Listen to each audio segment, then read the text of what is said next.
जय हिंद साथियों, आप सबों का स्वागत है ग्लोरियस केमिस्ट्री के यूट्यूब चैनल ग्लोरियस केमिस्ट्री पे।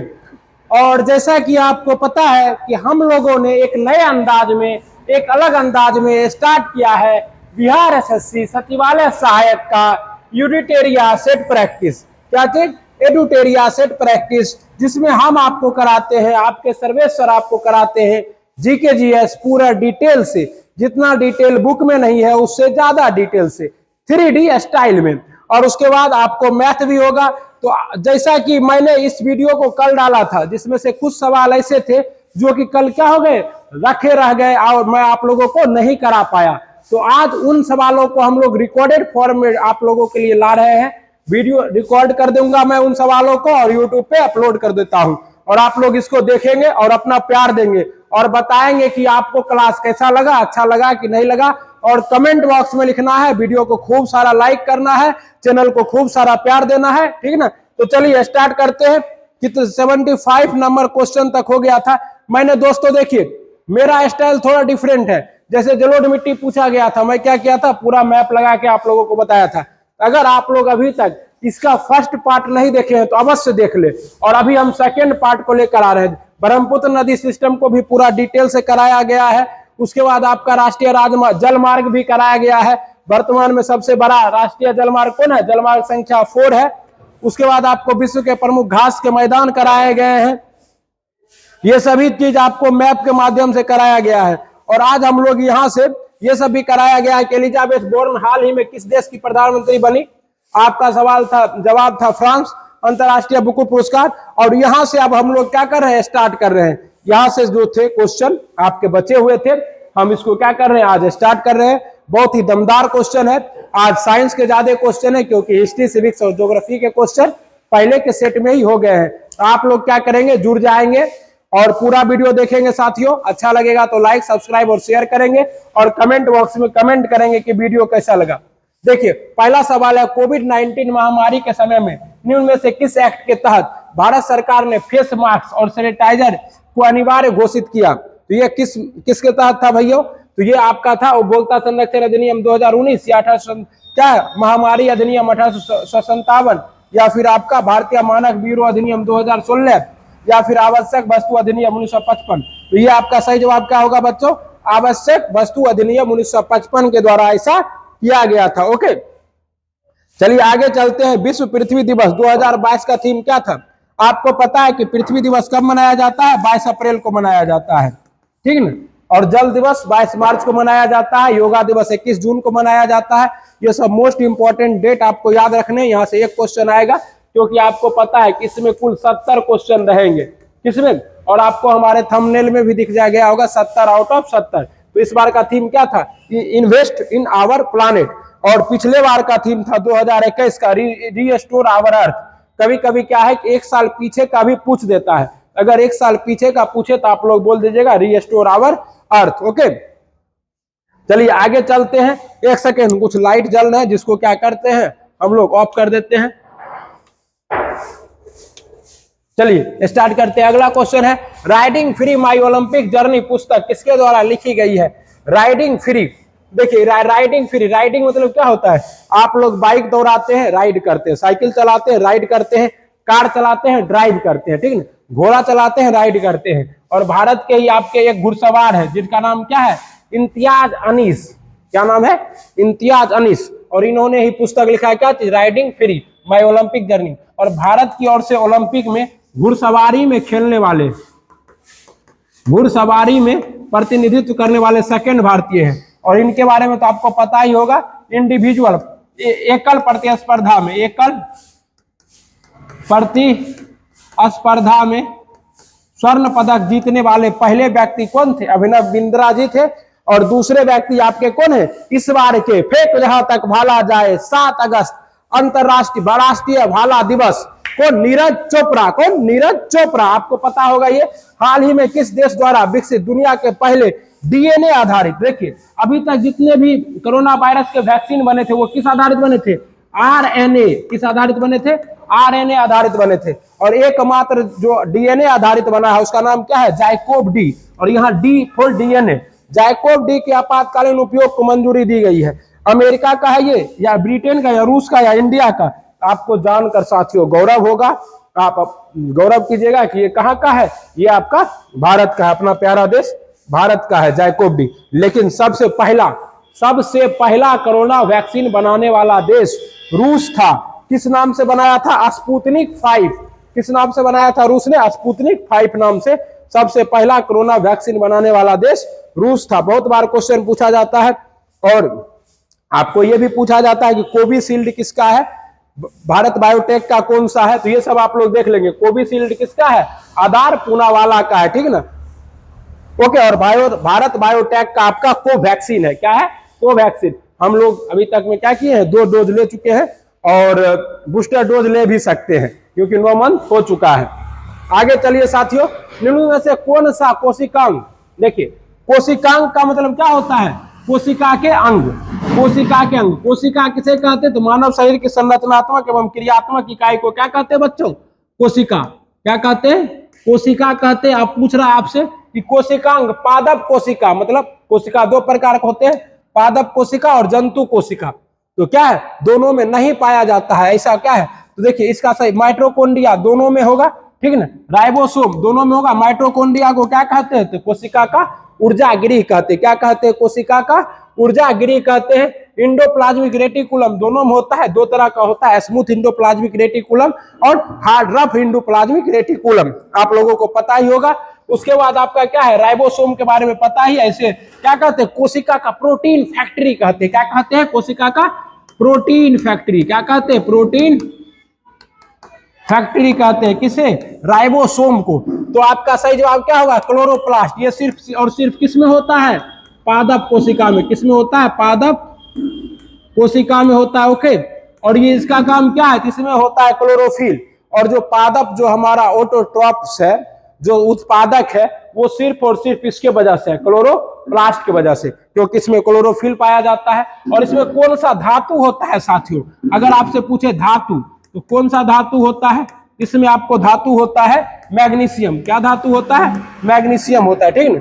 इंसुलिन का आविष्कार किसने किया था? इंसुलिन हमारे शरीर के अग्नाशय कोशिका के बीटा सेल से निकलता है इंसुलिन, जो कि क्या करता है? मधुमेह का नियंत्रण करता है। और इसका खोज कौन किया था? वेंटिंग एवं बेस्ट ने, एडवर्ड जेनर ने, वास्टन एवं क्रिक ने, या रोनाल्ड रॉस ने? इसका सही जवाब क्या है? वास्टन एवं क्रिक, सॉरी वेंटिंग एवं बेस्ट ने, वास्टन एवं क्रिक ने। डीएनए का क्या चीज? डीएनए का डबल हेलिक्स मॉडल कौन दिया था? वास्टन एवं क्रिक ने। एडवर्ड जेनर ने क्या किया था? टीके की खोज। क्या किया था? टीके का खोज कौन किया था? एडवर्ड जेनर किया था, ठीक ना? और रोनाल्ड रॉस ने मलेरिया के टीके का खोज, मलेरिया हुआ, क्या हुआ? मलेरिया के टीका का खोज कौन किया था? रोनाल्ड रॉस किया था। ओके। और मलेरिया मादा एनाफिलीज मच्छर के काटने से होता है, ठीक। बहुत अच्छे सवाल थे। और आपको पता ही है कि यूडिटेरिया का जो सेट है, इससे बिहार के एग्जाम में क्वेश्चन छपते हैं। और अगर आप इस सेट को डिटेल डिस्कशन जैसा कि मैं करा रहा हूं, अगर इस आधार पर कर पढ़ लेते हैं, तो यकीन मानिए अगर आप इसका 2-3 वॉल्यूम आएगा, सभी वॉल्यूम बना लेते हैं, तो आपका सिलेक्शन क्या है? एक सीट आपका पीटी हो जाएगा। फिर मेंस का देखेंगे। 2 अस्थियां एक दूसरे से किस अन्य संयोजी ऊतक द्वारा जुड़ी होती है? देखिए क्या है? अस्थि मतलब बोन टू बोन, B+B, और B+B किससे जुड़ा रहता है भैया? L से। और L पर क्या होता है? लिगामेंट। बॉन्ड से बॉन्ड किससे जुड़ा रहता है? लिगामेंट से। और B+M, M+B, bone plus muscle या मसल प्लस बोन किससे जुड़ा रहता है? टेंडोन से। तो BBL ट्रिक याद कर लीजिए। BBL क्या है? BB लंबी है, BB लंबी है। और क्या है? मेरी BB टुंडी है, छोटी है। तो ठीक है ना, ये ट्रिक है आपका। यहाँ पर क्या है? टेंडोन का, लिगामेंट का हिंदी दिया है। क्या है हिंदी? स्नायु। क्या है? स्नायु। तो बोन को बोन से कौन जोड़ता है? लिगामेंट। बोन को मसल से कौन जोड़ता है? टेंडन। कौन जोड़ता है? टेंडन जोड़ता है। आगे आइए, निम्न में से कौन सा सही सुमेलित नहीं है? देखिए मोस्ट इंपॉर्टेंट क्वेश्चन है। क्या है? मोस्ट इंपॉर्टेंट क्वेश्चन, बहुत बार एग्जाम में आता है। क्या है? विटामिन B1 को क्या कहते हैं? थायमिन कहते हैं। बिल्कुल कहते हैं भैया, सही सुमेलित है। ठीक है। विटामिन डी को क्या कहते हैं, कैल्सीफोलर, सही है। आपको सन से कौन सा विटामिन मिल जाता है, विटामिन डी। इसकी कमी से कौन सी बीमारी होती है, रिकेट्स। विटामिन बी1 की कमी से बेरी। विटामिन ए की कमी से क्या होता है, रोतौंधी होता है। लेकिन इसका नाम क्या है, रेटिनॉल। क्या नाम है, रेटिनॉल। पालक में होता है विटामिन ए। और नाइट ब्लाइंडनेस किसके कमी से होता है, विटामिन ए की कमी से। विटामिन बी12 को क्या कहते हैं, साइनोकोबाल्मिन। क्या कहते हैं, साइनोकोबाल्मिन कहते हैं, ठीक है ना, विटामिन बी12 को। ओके, चलिए आप लोग को पता ही है विटामिन बी12 को क्या कहते हैं, साइनोकोबाल्मिन। और विटामिन बी12 भी क्या करता है, आपको रक्त का थक्का जमाने में मदद करता है। साथ ही साथ इसमें क्या पाया जाता है, कोबाल्ट।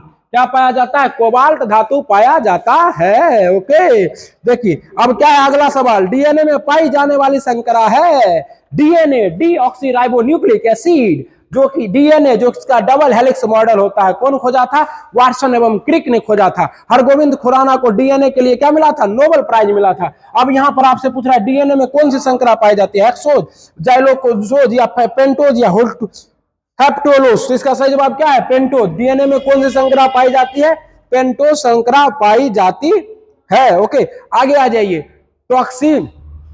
टॉक्सिकोलॉजी। टॉक्सिकोलॉजी का संबंध किसके अध्ययन से है, टॉक्सिकोलॉजी का संबंध किसके अध्ययन से है, वायरस के अध्ययन से, बैक्टीरिया के अध्ययन से, विषों के अध्ययन से या कैंसर के अध्ययन से। क्या है, वायरस के अध्ययन को क्या कहते हैं, वायरोलॉजी। क्या कहते हैं, वायरोलॉजी भैया, वायरोलॉजी। हाँ साथियों, क्या कहते हैं, वायरोलॉजी। बैक्टीरिया के अध्ययन को क्या कहते हैं, बैक्टीरियोलॉजी। विष के अध्ययन को क्या कहते हैं, तो ही टॉक्सिलॉजी। टॉक्सिन मतलब क्या होता है, जहर, विष। और इसी का अध्ययन को क्या कहते हैं, टॉक्सिलॉजी। और आपका कैंसर का अध्ययन को क्या कहते हैं, ऑर्निकोलॉजी। क्या कहते हैं, ऑर्निकोलॉजी। ओके, तो ये सभी क्या है आप लोग को याद रखना है, क्या कहते हैं, ऑर्निकोलॉजी। ओके, और निकोलॉजी मोस्ट इंपॉर्टेंट फैक्ट है ये सभी, क्वेश्चन यही से आते हैं। निम्न में से कौन सा रोग नाइट्रेट संदूषित भोजन तथा जल के उपयोग से होता है, मतलब जल में क्या है, नाइट्रेट मिला है। क्या है, नाइट्रेट मिला है, ठीक ना। और भोजन के संतुष्ट से होता है। क्या होता है भैया, तो मिनी माता रोग, पारा की कमी। क्या होता है, पारा की अधिकता से कौन सा रोग होता है, मिनी माता। एस्बेस्टोसिस क्या होता है, तो आपको एस्बेस्टस का धूल का नुरनेस होता है। और यहाँ पर आपका सही जवाब क्या है, ब्लू बेबी सिंड्रोम। क्या है, ब्लू बेबी सिंड्रोम। क्या होता है, तो इस तरह से देखिए, ये है अपना ब्लू कलर, और ये ब्लू बेबी सिंड्रोम किसके कमी से होता है, अधिकता से होता है, तो नाइट्रेट की अधिकता से होता है। आइए आगे चलते हैं। निम्नलिखित में से कौन सा एंजाइम है जो भोजन में उपस्थित हानिकारक जीवाणुओं को नष्ट करने का काम करता है, मतलब हानिकारक जीवाणु को क्या करेगा, नष्ट कर देगा। क्या करेगा, नष्ट कर देगा, हानिकारक। क्या टाइलिन है, तो आपको पता है टाइलिन किससे निकलता है, लार से निकलता है, लार से। और हमारे मुंह में लार से कौन निकलता है, टाइलिन। और जैसे टाइलिन निकला, क्या किया टाइलिन, आपका कार्बोहाइड्रेट को पचा दिया। मतलब कार्बोहाइड्रेट का आंशिक पाचन मुंह से ही स्टार्ट हो जाता है। इसलिए जब आप दौड़ के आते होंगे तो सबसे पहले क्या चाटते हैं, ग्लूकोज। क्यों चाटते हैं ग्लूकोज भैया, क्योंकि पता है ग्लूकोज में है कार्बोहाइड्रेट। जैसे चाटेंगे ग्लूकोज वैसे क्या होगा, कार्बोहाइड्रेट जाएगा और टाइलिन ही पचा देगा, एनर्जी आ जाएगा, ठीक है। आपका ट्रिप्सिन क्या है, ये प्रोटीन का पाचन करता है। किसका, प्रोटीन का पाचन। ट्रिप्सिन और पेप्सिन मिलकर क्या करता है, प्रोटीन का पाचन को इंड करता है। और लाइसोजाइम क्या है, ये अब इसका सही जवाब क्या है, निम्नलिखित में कौन सा एंजाइम जीवाणुओं को मारता है तेजी से। सभी बच्चे क्या, अभी बच्चे तो है ही नहीं, देखिए इसका सही जवाब क्या है, लाइसोजाइम। क्या है, लाइसोजाइम। रिकॉर्डेड चल रहा है, रिकॉर्ड कर रहे हैं, फिर भी बच्चे लाइव वाला स्टाइल क्या है, गया नहीं है। आप लोगों का प्यार ही ऐसा है। लाइव में बहुत सारे बच्चे ऐसे हैं जो लाइव में जुड़ते हैं, रेगुलर जुड़ते हैं। तो फिर आप लोग भी अगर इस वीडियो को, रिकॉर्डेड वीडियो को देख रहे हैं, हर शाम 7 बजे ग्लोरियस केमिस्ट्री के यूट्यूब चैनल पर लाइव सेशन आता है, चाहे वो पैरामेडिकल का है या फिर आपका बीएसएससी का है। लेकिन जीके जीएस का क्वेश्चन आता है, दमदार क्वेश्चन रहते हैं जो आपके एग्जाम में हूबहू छपेंगे, कतई जहर सवाल, ऐसे सवाल जो कई बार एग्जाम में छप चुके और कई बार फिर छपने की संभावना है, ठीक। अब आ जाइए, निम्नलिखित में से कौन सा सही सुमेलित है। अमाशय में अम्ल का स्त्रवण होता है, अमाशय में बिल्कुल होता है। कौन अम्ल का होता है भैया, HCl, हाइड्रोक्लोरिक एसिड। पता है जब हमारे शरीर में हम लोग भोजन खाते हैं तो पहले अमाशय, जो कि कहाँ है, हमारे दाएं भाग में है, जे शेप का होता है अमाशय। किस शेप का होता है, जे शेप का। और जैसे ही गया भोजन तो उससे पहले बनता है म्यूकस। क्या बनता है अमाशय में, म्यूकस बन जाता है। क्या बन जाता है, म्यूकस बन जाएगा, और म्यूकस बनने के बाद इस तरह से म्यूकस का लेयर चढ़ गया, म्यूकस का लेयर क्या हुआ, चढ़ गया, तब निकलेगा HCl, और तब इसमें जाएगा भोजन, और रहेगा कितना घंटा, 4 घंटा, ठीक है ना, और काइम बन जाएगा, क्या बन जाएगा, काइम। कहते हैं अमाशय से निकलने पर भोजन, जो अमाशय से जो भोजन निकलता है उसे क्या कहते हैं, काइम कहते हैं। बड़ी आंत जल का अवशोषण करता है, बिल्कुल। बड़ी आंत क्या करता है, जब आपके अंदर एक्स्ट्रा जल रह गया तो जल को अवशोषित कर लेता है, कौन, बड़ी आंत। और पाचन का कार्य कहां खत्म हो जाता है, छोटी आंत में। और शरीर की सबसे बड़ी ग्रंथि कौन है, यकृत। शरीर की सबसे बड़ी अंतःस्रावी या बहिरस्रावी, अंतःस्रावी ग्रंथि कौन है, यकृत है। ब्रेन का वजन भी 1.5 किलो, यकृत का वजन भी 1.5 किलो होता है। Okay, most important fact. इसमें से सही क्या है भैया आपका, तो 1 सेकेंड, इसको ऊपर क्या करते हैं, इसको ऊपर कर देते हैं। आप लोगों को, हमको लगा दिख नहीं रहा होगा, तो मैंने क्या किया, डिजिटल बोर्ड का फायदा आप लोगों को दिखा दिया। देख लीजिए क्या है, आराम से ऊपर हो गया, और आप लोग को अब क्या है, आसानी से इसका ऑप्शन दिख रहा होगा। तो इसका सही जवाब क्या है, इनमें से सभी, इनमें से सभी। निम्न में से कौन सा एंजाइम है जो भोजन में, ये भी हो गया और ये भी, इनमें से सभी, ठीक ना। आपका क्या है, यकृत सबसे बड़ी ग्रंथि है। ओके, और यकृत से क्या होता है आपको, आप अगर जार खा के मरते हैं, टॉक्सिन ग्रहण करते हैं, टॉक्सियोलॉजी जो पढ़ा है पीछे, तो वो सब में सबसे पहले किसकी चेकिंग होती है, यकृत की। क्योंकि और यकृत ही मानव शरीर का एक ऐसा अंग है जो स्वतः क्या कर सकता है, अपने आप को ठीक सकता है। 1-2 चाकू भी मार दिए तो ये खुद को ठीक कर सकता है। चलिए आगे देखिए, आगे क्या है आपके लिए, निम्न में से कौन सा एंजाइम है जो भोजन में उपस्थित हानिकारक जीवाणुओं को नष्ट करता है। ये करा दिए हैं भैया, 2 बार आ गया है आपका, ये था लाइसोजाइम और ये था इनमें से सभी। चलिए आगे, मानव मस्तिष्क में स्मरण क्षमता कहां होती है। आपको पता है मानव के पास मस्तिष्क है, हमारे पास भी मस्तिष्क है। मस्तिष्क के 3 भाग होते हैं, आपका तीनों भाग यहाँ लिखा है। सबसे पहला भाग क्या होता है, सेरिब्रम। क्या होता है भैया, सेरिब्रम। और सेरिब्रम क्या है, सबसे बड़ा भाग है, ठीक है ना। और इसी सबसे बड़े भाग सेरिब्रम में आपका जो अभी हम बोल रहे हैं ना, कहां से बोल रहे हैं, सेरिब्रम से। कुछ सोचेंगे, कहां से सोचेंगे, सेरिब्रम से, ठीक है ना। किसी से मोहब्बत हो जाएगा, कहां से होगा, सेरिब्रम से। ओके, ये सब काम कौन करता है, ये सब रेगुलेट कौन करता है, सेरिब्रम करता है। फिर आपका क्या है, सेरिबेलम। दारू पी लिए और ऐसे टगने लगे, तो ये कौन टगाएगा, सेरिबेलम। सेरिबेलम अपना बैलेंस, शरीर का संतुलन बनाने का काम कौन करता है, सेरिबेलम। ओके, बेलन, जैसे बेलन क्या करता है, रोटी में बैलेंस रहा तो अच्छा से रोटी बनता है, बेलन। उसी तरह ये शरीर का बेलन है, शरीर को बैलेंस बनाता है। एकदम संस्कारी आदमी की तरह चल रहे, टीचर की तरह। ये सब किसके वजह से संभव हो पा रहा है, सेरिबेलम की वजह से। अगर सेरिबेलम गड़बड़ा गया तो सर जी भी क्या होंगे, टगते टगते चलेंगे, मैंने पी नहीं है। अब क्या है, मध्य मस्तिष्क को सेरिबेलम। और दूसरा क्या है आपका, एक होता है मेडुला। क्या होता है, मेडुला, ठीक, जो कि यहां पर है, कहां है, यहां।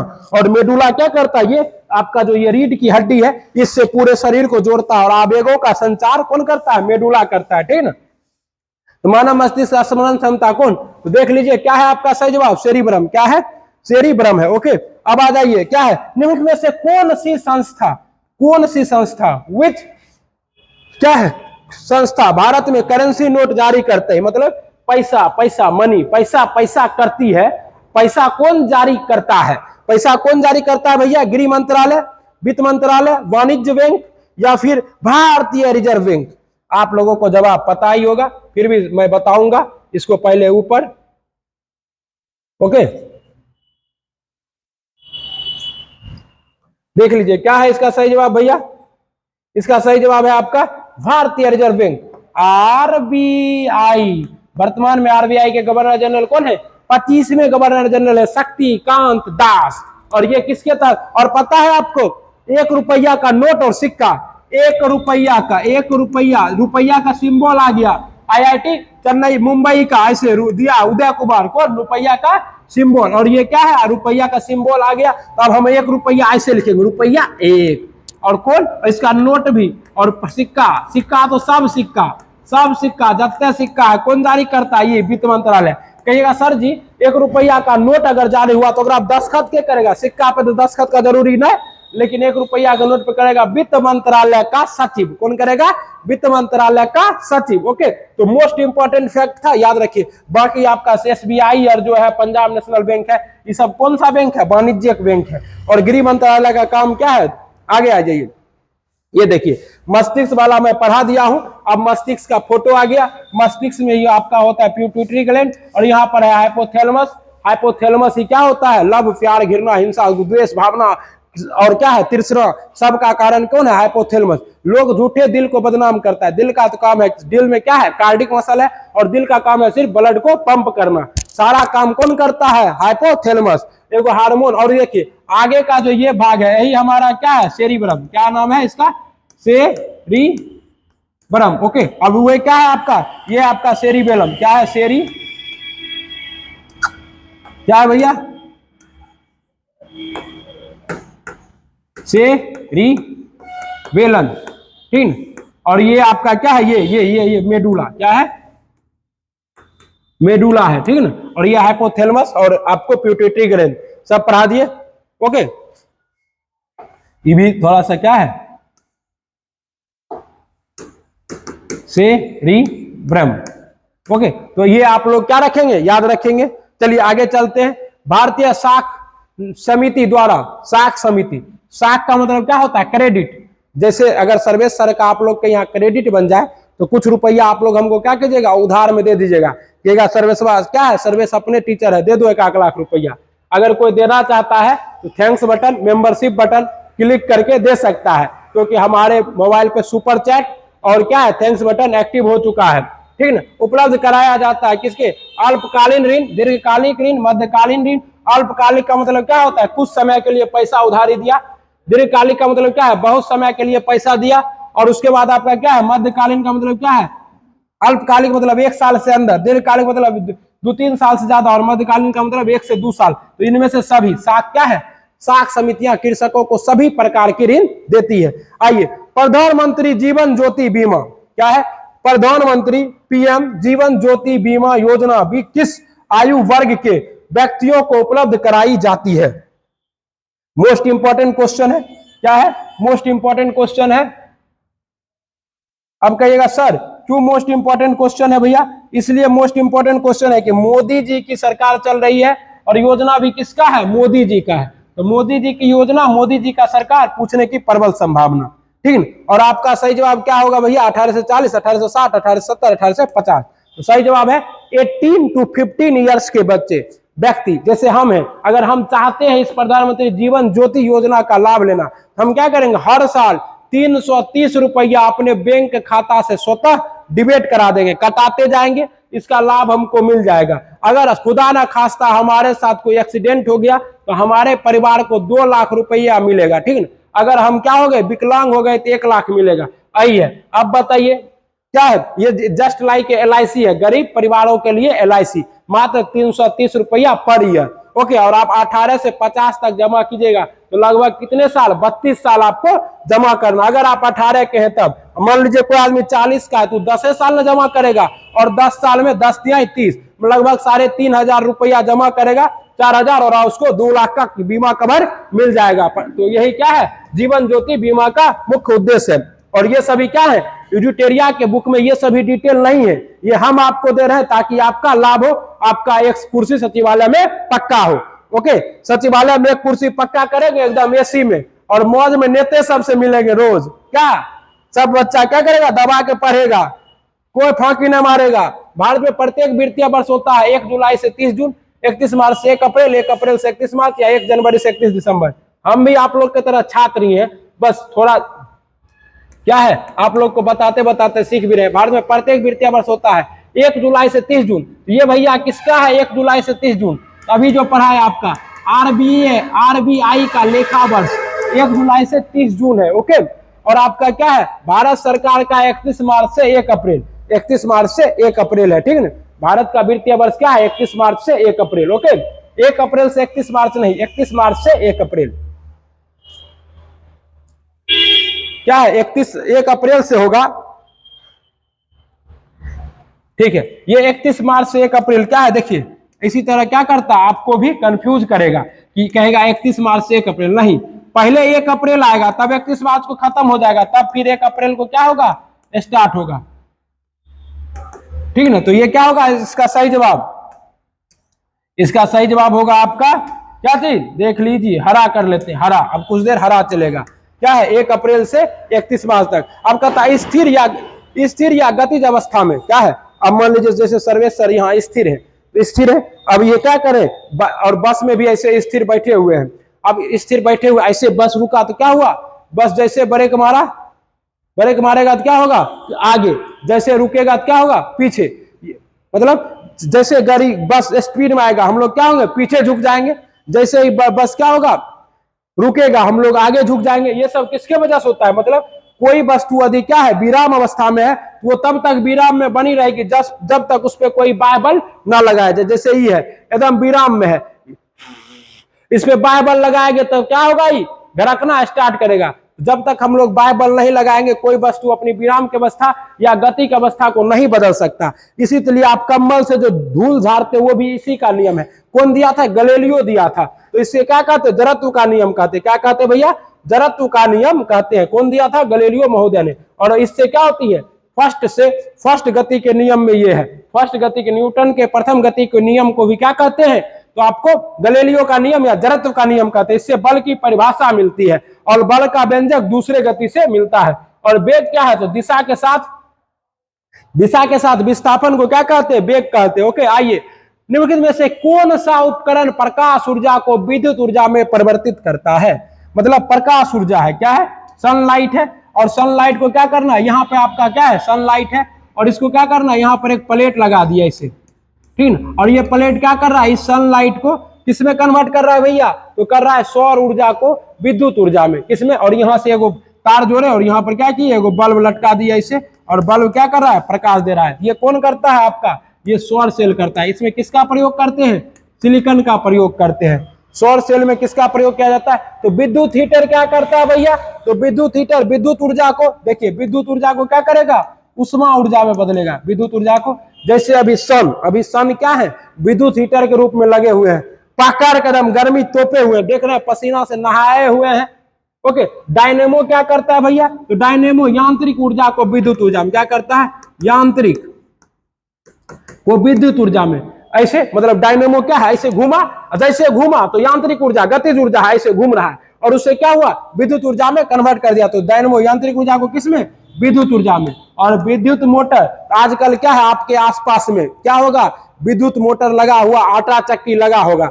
आप लोग जाते होंगे गेहूं पिसाने, आटा पिसाने नहीं, ठीक ना। तो वहां पे क्या है, विद्युत ऊर्जा को क्या किया जाता है, यांत्रिक ऊर्जा में बदला जाता है। क्या चीज, विद्युत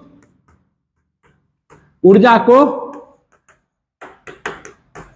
यांत्रिक ऊर्जा में कौन बदलता है, विद्युत मोटर, ठीक है ना।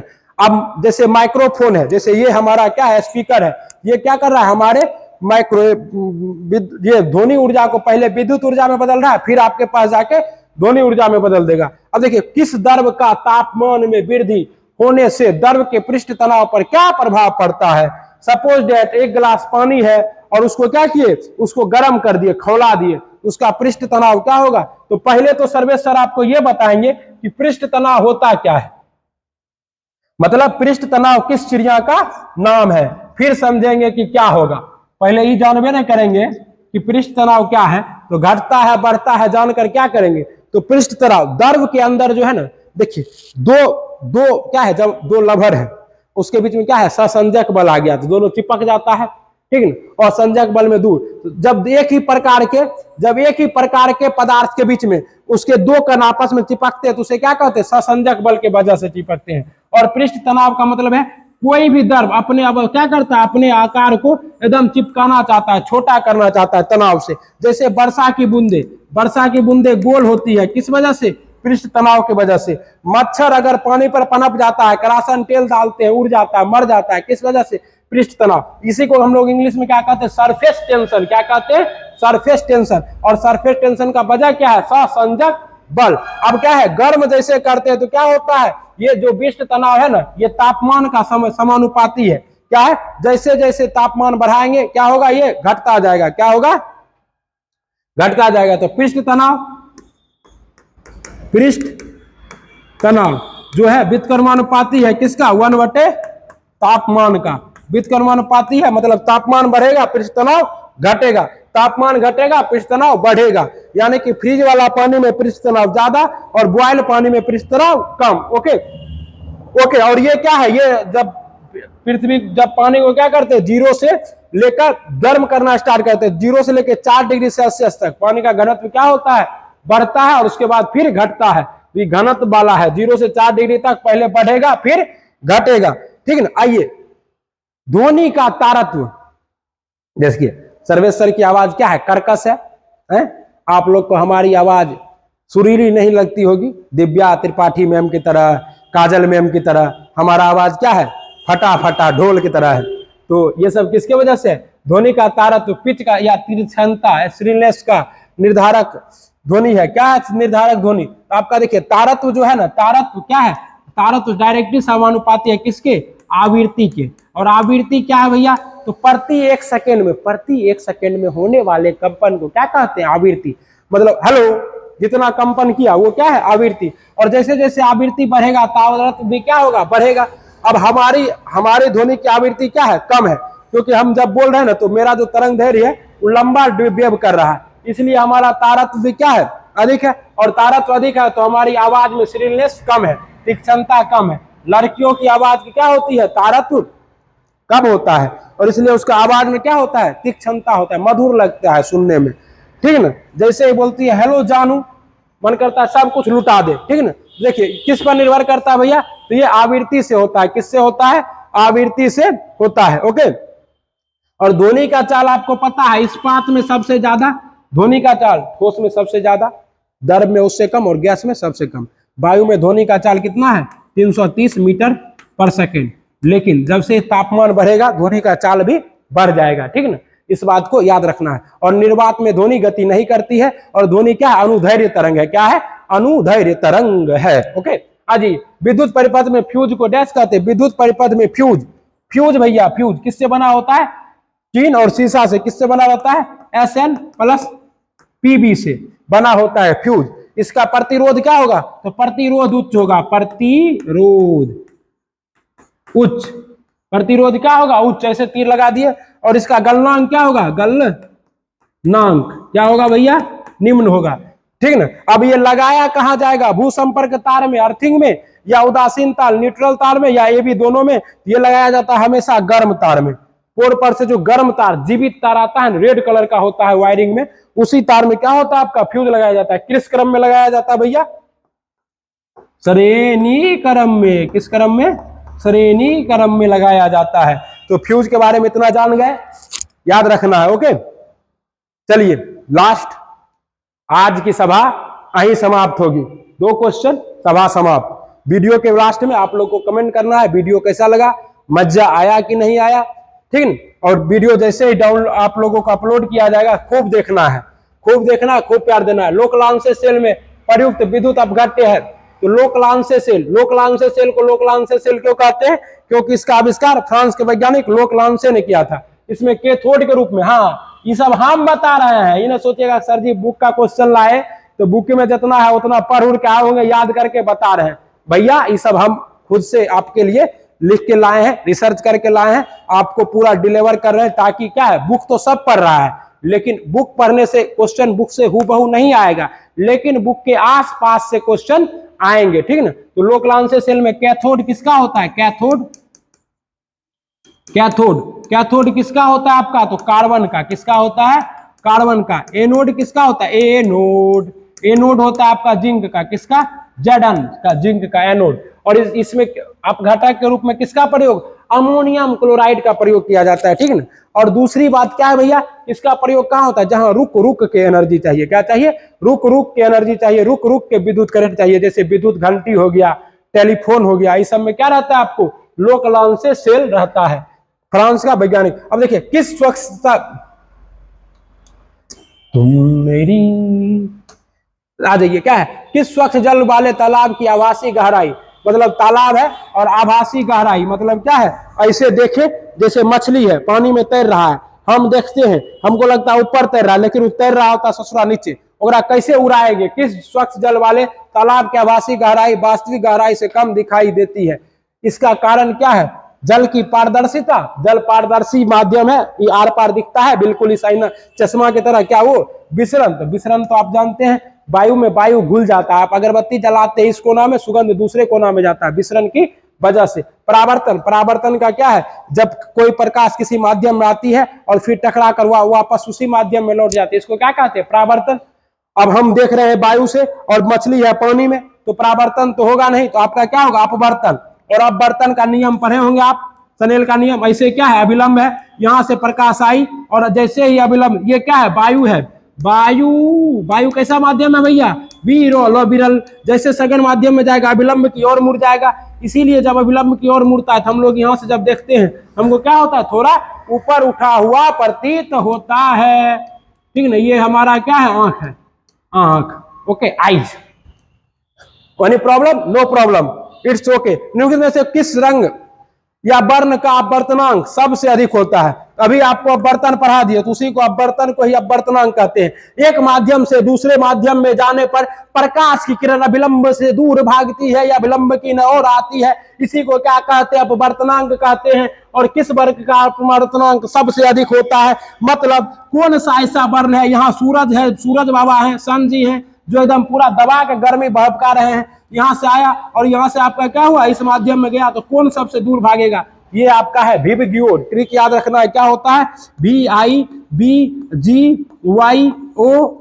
विबग्योर। तो सबसे ज्यादा अपवर्तनांक किसका, V for violet, violet for बैगनी, ओहो ठोक दो बैगनी, ओके, तो बैगनी, ठीक ना। और सबसे कम किसका होगा भैया, तो रेड का। लेकिन अपवर्तनांक सबसे ज्यादा क्या होगा, तो अपवर्तनांक क्या होता है, दो कणों के बीच में ऐसे अंतर, जैसे यहां देखिए, दो श्रृंग या दो गर्त के बीच में जो दूरी होता है उसी को क्या कहते हैं, अपवर्तनांक कहते हैं। तो रेड कलर का विबग्योर में क्या है, एक सेकेंड, ये लिखा हुआ ऊपर जाएगा ही नहीं, नहीं तो हम लोग क्या करते हैं, इसको ऊपर कर देते हैं। विबग्योर तो क्या है, रेड कलर का अपवर्तनांक क्या है, सबसे ज्यादा है। बैगनी कलर का, सॉरी, रेड कलर का अपवर्तनांक सबसे कम है, तरंग दैर्घ्य सबसे ज्यादा है। बैगनी कलर का अपवर्तनांक सबसे ज्यादा है, तरंग दैर्घ्य सबसे कम है। और आकाश जो है नीला दिखाई देता है, वो किसके कारण, प्रकाश के वर्ण विक्षेपण के कारण, ठीक ना, नीला दिखाई देता है आकाश। और सब पढ़ा दिए। और लाल रंग का प्रयोग रेलवे सिग्नल में इसीलिए किया जाता है क्योंकि इसका तरंग दैर्घ्य क्या है, अधिक है। अब आपको वीडियो कैसा लगा, हाँ रुकिए, कौन वीडियो अभी बताते हैं, कौन वीडियो कैसा लगा। ये वीडियो आप लोगों को कैसा लगा, GKGS बाय सर्वेसर, BSSC सचिवालय सहायक, यूडिटेरिया सेट 1, GK एंड GS एक अलग अंदाज में कराया गया, पूरा डिटेल के साथ, 70 आउट ऑफ 70 जो कि GKGS के आपके क्वेश्चन होंगे। आपको कैसा लगा आप बताइएगा।